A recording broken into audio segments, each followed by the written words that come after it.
প্রিয় দর্শক, এখন ঘড়ি কাটায় প্রায় সকাল হয়নি, এখনো অনেকটা বাকি। এই যে শুনুন,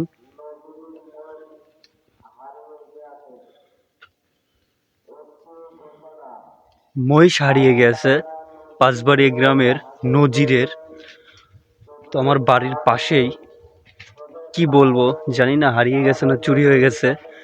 তো দেখা যাক, সবকিছুই জানাবো। এখন ঘড়ি কাটায় 5:50 বাজে। প্রিয় দর্শক, ওনাদের বাড়ি হচ্ছে ওই যে ওখান থেকে মহিষটা এই রাস্তা দিয়ে এনে, এইখান দিয়ে এনে, এই যে এইখানে একটা জমিতে জাল দেওয়া আছে, এই জালটা ভেদ করে এই যে মহিষের পাও, এই যে মহিষের পাও,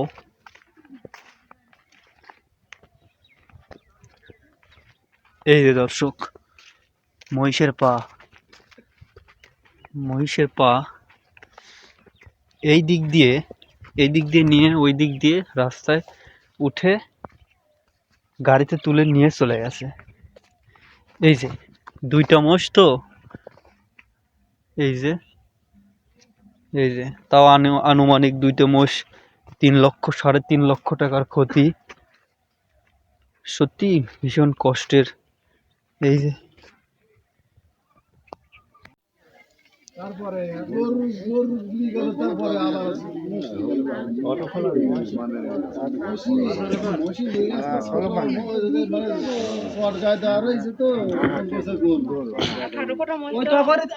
তখন তুই নিয়ে গেল দেখিস তাহলে কি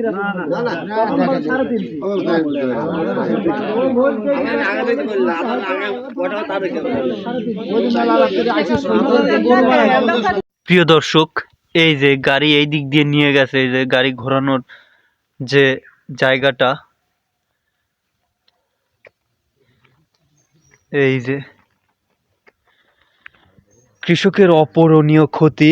সত্যি এটা মেনে নেওয়ার মতো না।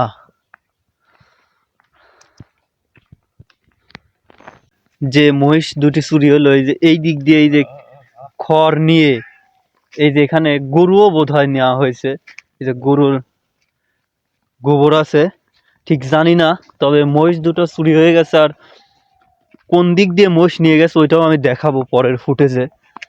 তো আমি একটা কথা বলতে চাই, যে মানুষ, এর আগেও আমাদের গ্রামে চুরি হইলো আমার এক বড় ভাইয়ের, কাছের বড় ভাইয়ের, তারপরেও মানুষের বোধোদয় হয় না। আর কি বা বলবো, শীতের সময়, এত ঠান্ডার সময় মানুষ উঠতেও চায় না। আর গাড়ি যে ঢুকছিল এটা খবর পাইছিল, তারপরেও মানুষ ওঠে নাই।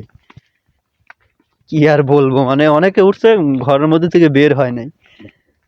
তো কিছু করার না, এটা কপালে লেখা ছিল।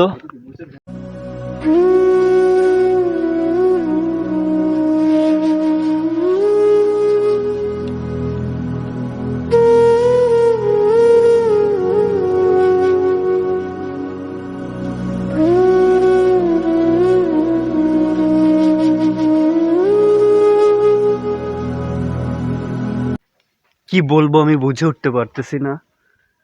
এর আগে আমার এক কাছের, খুব কাছের বড় ভাইয়ের 3টি গরু চুরি হয়ে গিয়েছিল, এখন থেকে প্রায় 1 বছর আগে।